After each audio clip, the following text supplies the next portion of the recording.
যাতায়াতে কষ্ট পেয়েছেন পথচারী সহ যারা এই জেলা গাজীপুর জেলা অফিসে তিনি আমাদের ন্যায় বিচার দেবেন। আমরা সবাই বলি আলহামদুলিল্লাহ। আমরা বিচার চাই, বিচার চাই, আমাদের দাবি মানতে হবে, আমাদের দাবি মানতে হবে।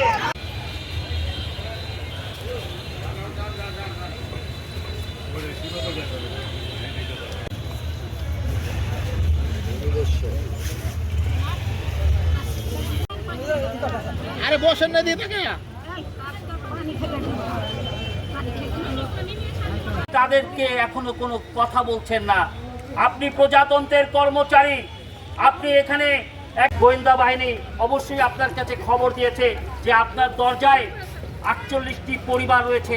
অনাকাঙ্ক্ষিত কোনো ঘটনা ঘটে, আজকে এই দায় কিন্তু আপনি কোনোভাবে এড়াতে পারবেন না।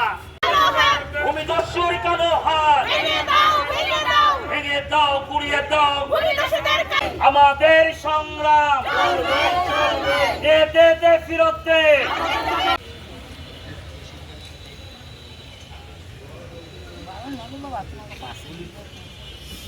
এখানে তো আমরা এমনি এখানে সবাই তো দাফন কাফনের পরে এসেছে সাদা